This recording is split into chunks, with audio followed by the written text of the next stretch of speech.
Es evidentemente una fecha emblemática.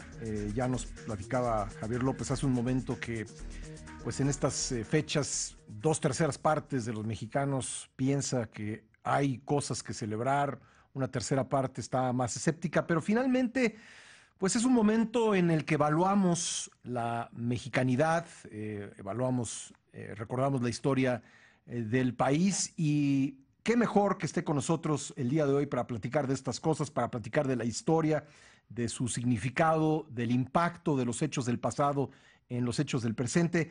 Alejandro Rosas, el historiador, ¿cómo estás? Alejandro, ¿Qué tal, Pascal? qué gusto Gracias. tenerte. Buenos días y en esta fecha más.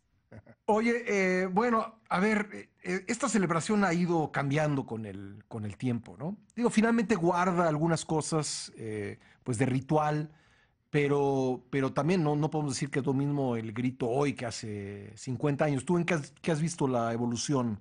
Ha cambiado muchísimo porque además, mira, toda la gente cree que lo que vemos hoy, al presidente saliendo al balcón y tocando la campana, es algo que ha sido prácticamente desde que México es independiente y no. Eh, Podemos decir que la celebración de independencia tiene como dos grandes periodos importantes. Todo el siglo XIX, la celebración de independencia era en la Alameda. Ujú. Ahí fue el epicentro, ahí se juntaba la gente, ahí eran los fuegos artificiales. Un mito que ya hay que desterrarlo absoluto. Es falso, falsísimo. Es una mentira que Porfirio Díaz cambió la celebración del 16 al 15. La independencia ya se celebraba el 15 de septiembre en la noche, más o menos desde la década de 1830. Es decir, cuando Porfirio era un chilpayate de 2, 3 años. Entonces ¿quién fue? ¿Bustamante, Santana? ¿En qué Sí, tiempo? pero se acomodaba bien porque empezaban con discursos cívicos, veladas literarias la noche del 15, Sí. y el 16 se prolongaba con el festejo, la verbena en la Alameda. Entonces no había tampoco una razón. Lo que pasa es que a Hidalgo se le ocurrió levantarse a las 4 de la mañana. O sea, yo lo hubiera hecho a las 10 después de desayunar mis huevitos, su chocolatito con agua que tanto le gustaba. ¿Y era domingo? Era Sí. domingo 16 de septiembre. Sí. Entonces, esa es la primera parte. ¿Por qué cambia a lo que conocemos hoy? Bueno, Porfirio Díaz sí es responsable de lo siguiente. En 1896, a él le parece buena idea, pues tráiganse la campana de Dolores a la Ciudad de México. Y entonces la trasladan de la parroquia que estaba originalmente allí en Dolores, la trasladan a la Ciudad de México y entonces la noche del 15 de septiembre de 1896 En el balcón de Palacio. es la primera vez que un presidente de México sale al balcón central del Palacio y toca la campana. Que el Palacio tenía un piso menos en ese tiempo. Exactamente, el otro Sí. piso lo agregan en 1925. Sí. Pero entonces es la primera vez y ahí es donde propiamente empieza lo que conocemos como el grito, la celebración del grito, porque obviamente la gente que antes celebraba en la Alameda, pues cambia su epicentro de celebración para ir a ver al presidente tocando la campana. ¿Y en la Alameda iba el presidente antes? Sí, pero siempre no, fue el presidente. pero no había una cuestión de ni grito, ni arenga, ni nada. O sea, eso es ya a partir de 1896. Y yo soy de la idea de que la arenga, como la conocemos, debió haber sido más o menos de la década de 1930. Porque tú imagínate a Porfirio Díaz en 1896. Yo creo que lo primero que ha de haber dicho es, háganse para acá, porque nadie lo iba a oír, no había altavoces ni nada. Entonces, seguramente todas esas celebraciones desde 1896 hasta que hubo bocinas, micrófono y altavoces, seguramente nada más salía el presidente, tocaba la campana y agitaba la bandera. Y ya a partir de los 30 empezamos a ver este tipo de arengas de vivan los héroes que nos dieron patria, porque ya se podía reproducir lo que decía el presidente en toda la plaza e incluso por radio.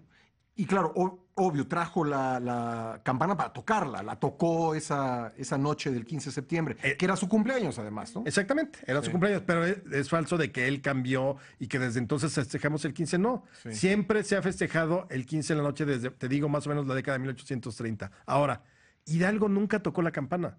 O sea, él no salió y había un cordón muy grande desde a donde llegaba la campana y rómpase en caso de grito. Sí. No, pues no. O sea, Hidalgo sale al atrio de la parroquia de Dolores y evidentemente manda a su sacristán a que toque la campana. En el campanario. Sí, claro, que suba y que le eche vuelo. Sí. Porque pues, no había un cordón, nadie, no se acostumbraba a que alguien tocara la campana así. Ahora, sobre lo que dijo Hidalgo, también hay muchas versiones de lo que dijo esa madrugada del 16 de septiembre. Mira, lo más probable, porque tampoco, como en ese momento Hidalgo no era nadie, o sea, hoy es el padre de la patria, Sí. pero nadie sabía dónde iba a terminar eso, y al final era un forajido, era un hombre, un transgresor de la ley en todo caso, que estaba poniendo en riesgo a la corona en ese momento. Pero bueno, probablemente lo que gritó fue, muere el mal gobierno, viva Fernando VII y viva la santa religión. Nada más. Te voy a decir, ¿por qué el mal gobierno? Porque recordemos que en ese momento, y no podemos saber con precisión si se refería a la Nueva España, al mal gobierno de la Nueva España, o a que Francia en ese momento tenía invadida a España y gobernaba el famoso Pepe Botella. Sí. Por eso grita Fernando VII, porque Fernando VII era el rey legítimo de España y de Nueva España y de todas las colonias y dominios españoles. Pero evidentemente quizá había una jiribilla, era muy, muy inteligente Hidalgo, como para referirse al mal gobierno, referirse también a que estaban hartos del gobierno español aquí en lo que era el territorio mexicano o el territorio de la Nueva España. Y el primer, pues no grito, pero la primera celebración de la independencia un 16 de septiembre fue durante la Guerra de Independencia. Exactamente. Fue López Rayón, ¿no? Exactamente, 1812 en Sí. Huichapan. En Huichapan. Desde luego, insisto, no pensemos en el grito como ahora. Seguramente fue un momento pues, grave porque además acaban de fusilar a Hidalgo y a todos ellos un año antes y fracción, porque eso es 1812. Sí. A Hidalgo lo fusilan en julio de 1811, es decir, un año y 2 meses. Se Y López juntan Rayón era el líder de la insurgencia. entre el momento en que fusilan a Hidalgo y que ya toma bien las riendas Morelos, sí, fue como un año aproximadamente. Y Morelos ya establece la fecha del 16 de septiembre como solemne y como por ahí ponen los sentimientos de la nación, como el día en que se lanzó el grito para liberar a México, al país o a la Nueva España, alguna cosa así, ya está estipulado. Y en 1823, una vez consumada la independencia, ya se oficializa. 1823 ya el gobierno mexicano establece que es una fecha oficial. Y desde entonces, insisto, tú empezaste diciendo que 2/3 partes de la gente cree que sí debemos de festejar. Yo me sumo a ellos. Porque no festejas, es una celebración que ha estado siempre, en estos casi más de 2 siglos, o sí, un poco más de 2 siglos, por encima de cualquier bandera política. No es una celebración del presidente, no es de partidos, no es de grupos, es de la sociedad. A ver, Juárez dio el grito, bueno, no sé si se llamaba grito, pero celebró la independencia cuando estaba huyendo, ¿no? Durante la intervención francesa. Ahí uno podría alegar, no, pues ahí sí no había nada que celebrar. Y aún así Juárez celebró la independencia. Mira, y por ahí publiqué y al rato lo retuiteo y te lo retuiteo para que es un artículo que se llama Un grito en el desierto. Y es exactamente, aún en las peores circunstancias del país, ahorita estamos en uno de los momentos en que podemos decir las peores circunstancias del país. Ha habido otros peores circunstancias del país también. No se pueden comparar. Yo creo que hacemos mal comparando ese tipo de cosas. Pero, por ejemplo, la invasión norteamericana en 1847, la ciudad ocupada, hubo celebración en las casas y hubo celebración, digo, muy modesta y desde luego casi de luto, pero en Querétaro porque los poderes de la federación se habían ido a Querétaro mientras se negociaba la paz. Y el otro, para mí, que es la más emotiva de la historia, es exactamente 1864. Maximiliano acababa de llegar a México. Y entonces a Maximiliano se le ocurre lo que a ningún presidente hasta entonces se le había ocurrido y que hay que, no sé si agradecerle, pero lo pone como parteaguas. Maximiliano es el primer gobernante en la historia mexicana que va al pueblo de Dolores a festejar la independencia. Y lo hace en la Casa de Hidalgo y sale al balcón de la Casa de Hidalgo y ahí lanza una arenga, que esa podríamos considerar que es el primer grito arenga, ¿no? Eso fue 65. 64. Recién desembarcado hace su gira por el Bajío y termina exactamente un día como hoy, 15 de septiembre, en la noche, igual también 15 de septiembre, en Dolores. Al mismo tiempo, Juárez con Lerdo de Tejada, Guillermo Prieto y José María Iglesias y 50 soldados que eran su escolta y su carruaje negro en pleno desierto de Durango, en un lugar que se llama La Noria Pedriceña. Ahí, una noche como hoy, del 15 de septiembre, celebraron la independencia con un discurso muy emotivo discurso, unas palabras de Guillermo Prieto diciendo que ese lugar, que el cielo, los luceros, la noche, los paisajes, era la patria y que la patria en ese momento, nuestra madre patria, estaba en peligro. Y esa noche, ese puñado de hombres se juraron que tendrían que luchar hasta vencer o morir por la segunda independencia de México. Y pues finalmente ganaron 3 años después. Mucha sangre, mucho sudor, muchas lágrimas, pero insisto, en el desierto, 50 personas, sin saber qué le paraba, porque además recordemos que el país estaba invadido por cerca de 40,000 soldados franceses distribuidos por todos lados, sí, más los conservadores que apoyaban al imperio. Sí, y como tú dices, el 15 de septiembre de 1847, con la bandera de Estados Unidos ondeando sobre Palacio Nacional. Humillante, claro. Pues hubo celebración de la independencia. Entonces, pues sí creo que hay que distinguir exactamente lo que estamos celebrando y no necesariamente pues fijarse en el momento que está viviendo el país en el contexto de esta celebración. Claro, celebras a México, sí, que es identidad. O sea, finalmente, ¿qué es la patria? En su sentido etimológico es pater, viene de pater, patris, padre, que es la tierra de los padres. Entonces, ¿qué celebramos hoy? Y yo así lo pienso. Es nuestra memoria colectiva, es nuestra memoria individual, son nuestros muertos familiares, nuestros muertos amigos, son nuestros recuerdos, son nuestros personajes, son nuestros olores, nuestros sabores. Y no es un asunto de patrioterismo. Finalmente, la patria es identidad. Y a pesar de que tú puedes ser muy distinto en el norte con la gente del sureste, al final hay elementos comunes que nos unen. Yo creo que lo que celebramos hoy es a un México que finalmente nació no en 1821 o en 1810, sino que viene desde la unión o la fusión entre esos pueblos o naciones indígenas prehispánicas con ese mundo español y dio por resultado lo que somos.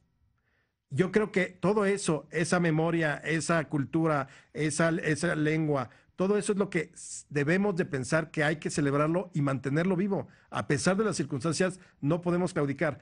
Y creo que lo peor sería ceder la plaza. Es decir, en este tipo de pronto de manifestaciones que me parecen muy absurdas de no vayamos al grito porque hay que sabotear a Peña Nieto. Discúlpenme, no es una celebración de Peña Nieto. Es de la ciudadanía, es nuestra. Entonces, ¿por qué le vas a ceder la plaza? Vayan a gritar, muere el mal gobierno, como lo gritó Hidalgo. Vayan a mentar madres, se vale. Pero esta es una celebración, creo, y yo lo considero totalmente que es nuestra, de la sociedad. No es de ningún político ni de ningún partido. Ahora, los países necesitan ritos. Claro. Y este es un rito muy importante en la historia de este país. Absolutamente. Y te digo, es la única celebración de las cívicas que tenemos que nunca jamás se ha visto suspendida desde que decidieron celebrar en 1812. Bueno, y en cambio otras, en otra ocasión podríamos hablar de la Revolución Mexicana, pero esa es una fiesta que durante mucho tiempo tuvo una enorme importancia y hoy ha ido como cayendo en desuso pues el rito del 20 de noviembre. Absolutamente. No, yo creo que la revolución está más muerta que nada. O sea, en el momento en que vino la alternancia presidencial en el 2000 se acabó, porque el PAN ni siquiera trató de rescatar lo que les hubiera podido servir como una bandera ideológica histórica. Madero. Claro. No, lo dejaron morir. Sí. Y el centenario del 2010 pasó sin pena ni gloria. Sí. O sea, si algo habría que reconocerle, entre comillas, al PRI, es que mantuvieron viva y camaleónica la revolución. Cosío Villegas en 1946 dijo: la revolución ha muerto por el derrotero de corrupción que había seguido y de autoritarismo y de impunidad. Y sí estaba muerta, pero la resucitó el sistema político priista y le dio vida hasta el 2000. Yo creo que hoy sí ya la revolución es un referente, ya ni siquiera ideológico, es un referente histórico. Una fecha que hay que recordar a los personajes y todo eso, pero yo no creo que tenga el peso en cuanto a la memoria colectiva a pesar de lo que es y lo que significa, pero no tiene el peso de lo que es la celebración de la independencia. ¿Tú dónde das el grito, Alejandro Rosas? Yo lo doy en mi casa con mis papás desde niño, es como cena de Navidad. Nos reunimos la familia, evidentemente todos los platillos mexicanos. El pozole. Pozole, que por cierto a mí me encanta decir que el pozole original en la época prehispánica era con carne humana. Sí, claro, bueno, he escuchado que parte del rito del pozole era recoger un pedazo de carne humana de los cuerpos que tiraban desde lo alto de las pirámides. Exactamente. Y que se iban despedazando. Y abajo había gente que, digamos, la hacía de carnicero, valga la vulgar expresión, o muy simplista, Sí. pero que desde luego destazaban el cuerpo y lo comible pues lo ponían en ese tipo en el pozole o en algún otro tipo de alimento, porque no era tampoco del diario, no iban a la carnicería por un pedazo de pierna de prisionero tlaxcalteca, ¿no?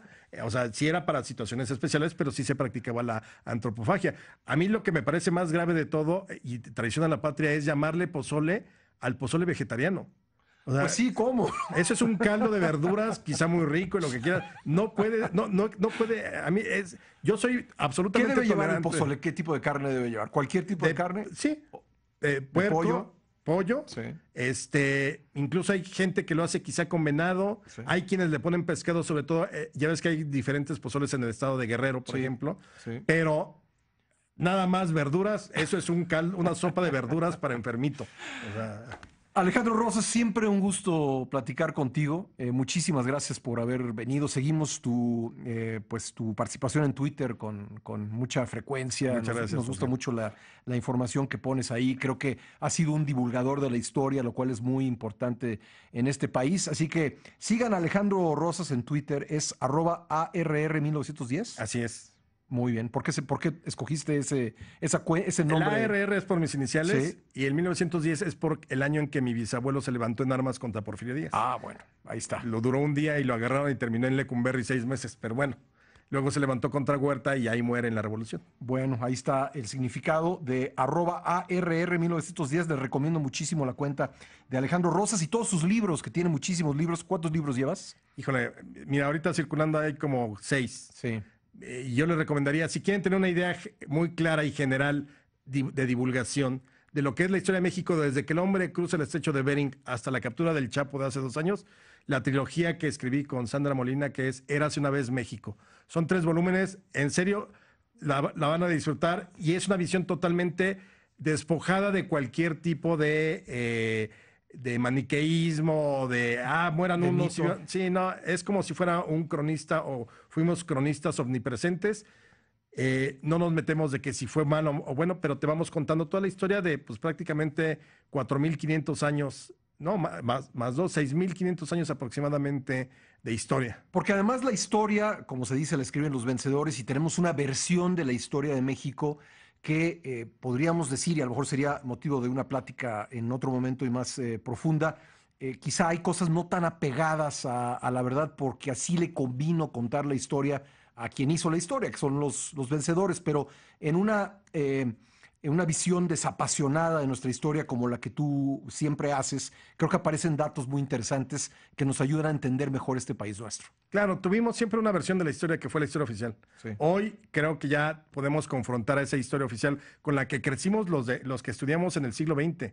O sea, casi toda la gente que estudió en el siglo XX trae ya algún tipo de sello que te hace pensar que las cosas no fueron como nos las contaron. El asunto de los niños héroes de hace unos días. O sea, hay 1000 cosas que platicar.